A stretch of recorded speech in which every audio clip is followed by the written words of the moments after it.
रुकिए, फॉर्म भरने से पहले इस वीडियो को जरूर देख के जाइए, क्योंकि एक छोटी सी गलती से आपका फॉर्म रिजेक्ट हो सकता है।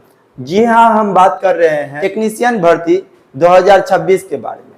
यदि आप रेलवे में जॉब करना चाहते हैं तो आज की ये वीडियो काफी आपके लिए हेल्पफुल होने वाली है, तो वीडियो को अंत तक देखिएगा। और कुछ ऐसे पॉइंट्स है जिसमें फॉर्म भरते समय बच्चे अक्सर गलती करते हैं, तो उसको आगे डिस्कस करेंगे और डिटेल्स में बताएंगे, तो वीडियो में बने रहिए। तो चलिए जान लेते हैं कि ये जो वैकेंसी निकल के आई है रेलवे टेक्नीशियन भर्ती 2026 का है, और ये ग्रेड 1 और ग्रेड 3 के लिए ये भर्ती है। अगर क्वालिफिकेशन की बात करें कि इसमें क्वालिफिकेशन क्या चाहिए रेलवे टेक्नीशियन के लिए, ग्रेड 1 के लिए क्या चाहिए और ग्रेड 3 के लिए क्या चाहिए, तो चलिए इससे जान लेते हैं। यदि आप ग्रेजुएट हैं, आप ग्रेजुएशन कर चुके हैं BSc से, बैचलर ऑफ साइंस, आप ग्रेजुएशन कर चुके हैं, तो आप जो है ग्रेड 1 की फॉर्म भर सकते हैं। या आपके पास इंजीनियरिंग का डिग्री है या डिप्लोमा का डिग्री है, तो अभी आप ग्रेड 1 के लिए जो है फॉर्म को फिलअप इजिली कर सकते हैं।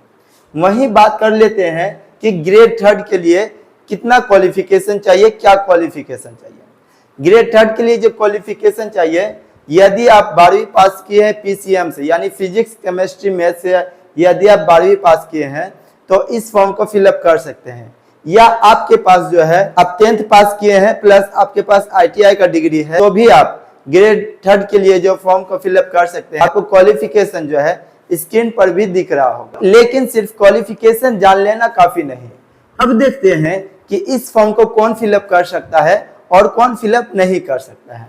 एज लिमिट की बात करें तो यदि आपका एज ग्रेड 1 के लिए जो एज लिमिट चाहिए वो 18 से 33 वर्ष, आपका एज 18 से 33 वर्ष के बीच है, तो आप ग्रेड 1 के लिए फॉर्म को फिलअप कर पाएंगे। वहीं ग्रेड 3 के लिए जो है एज लिमिट चाहिए 18 से 30 वर्ष, ग्रेड 3 के लिए 18 से 30 वर्ष के बीच यदि आपका एज है तो आप इस फॉर्म को इजिली फिलअप कर पाएंगे। यदि आपका एज इससे अधिक हो गया है तो आप इस फॉर्म को फिलअप नहीं कर पाएंगे। वहीं बात कर लेते हैं एज में रिलैक्सेशन, एज में छूट देखने को कितना मिलता है।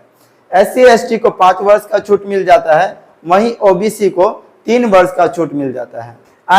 यदि आपका 33 वर्ष, यदि आप SC ST से हैं और आपका एज 33 से अधिक है, तो आप 5 वर्ष इसमें ऐड करके 38 वर्ष तक इस फॉर्म को फिलअप कर सकते हैं। यदि आप OBC से हैं तो इन दोनों में 3-3 वर्ष जोड़ के जितना, जैसे इसमें हो रहा है 36, इसमें हो रहा है 33, तो OBC से है तो आप इसमें 33 वर्ष तक भी है तो फॉर्म को फिलअप कर सकते हैं, और इसमें आप 36 वर्ष तक भी है तो फॉर्म को फिलअप कर सकते हैं। अब बात कर लेते हैं सिलेक्शन प्रोसेस की, क्योंकि नौकरी इसी से तय होती है।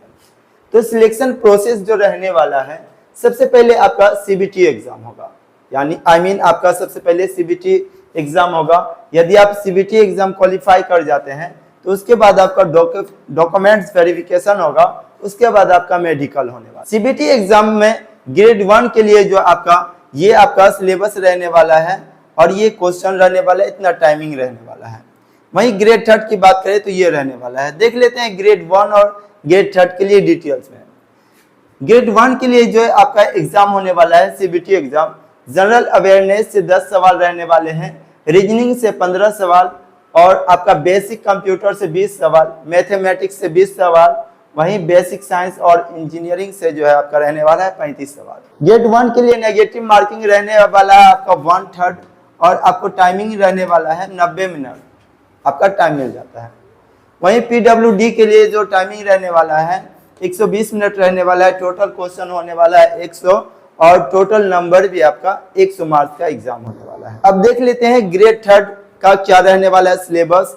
तो ग्रेड 3 में जो रहने वाला है मैथमेटिक्स से 25 सवाल, रीजनिंग से 25 सवाल, जनरल साइंस से 40 सवाल और जनरल अवेयरनेस से 10 सवाल रहने वाले हैं।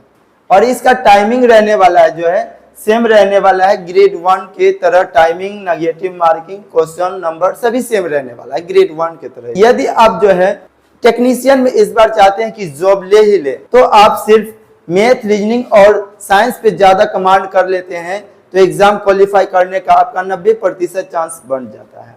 तो क्योंकि इसमें जो है सबसे ज्यादा सवाल साइंस से पूछा जा रहा है, मैथ और रीजनिंग से, आपको इसमें ज्यादा मेहनत करने की जरूरत है, क्योंकि यही आपका सिलेक्शन दिलवा सकता है। और सबसे जरूरी और इम्पोर्टेंट बात है जो है अप्लाई डेट। अब आपका सवाल होगा कि सर अप्लाई डेट कब से होगा। अप्लाई डेट की बात करें तो अप्लाई डेट चालू हो चुका है 30 जून से, और आपका जो है 30 जून से जो है अप्लाई डेट चालू हो चुका है और 29 जुलाई तक ये आपका अप्लाई डेट रहने वाला है। तो आप ये गलती बिल्कुल ना करें कि सबसे लास्ट में अप्लाई करें। आप जो है समय रहने से पहले ही, समय से पहले ही जो है अंतिम डेट से पहले ही अप्लाई फॉर्म को फिलअप जरूर कर लें। अब आपका सवाल होगा कि सर अप्लाई के लिए फी कितना लगने वाला है। तो SC और ST के लिए जो अप्लाई फी रहने वाला है वो 250 रुपये लगने वाले हैं। वहीं आप जनरल से हैं, जनरल या OBC से हैं, OBC या EWS से हैं, तो आपका जो है फी लगने वाला है वो 500 रुपये आपका फी लगने वाला है। ये आपका अप्लाई फी हो जाएगा। अब सबसे जरूरी है और इम्पोर्टेंट बात आपके मन में चल रहा होगा कि आप तो सब चीज बता दिए, ये जो वैकेंसी निकल के आई है कितने पदों पर वैकेंसी निकल के आई है, ग्रेड 3 के लिए कितना रहने वाला है और ग्रेड 1 के लिए टोटल वैकेंसी कितनी निकल के आई है, ये तो बताइए। तो चलिए ये जान लेते हैं, टोटल जो आपके वैकेंसी निकल के आई है वो 6557 वैकेंसी निकल के आई है।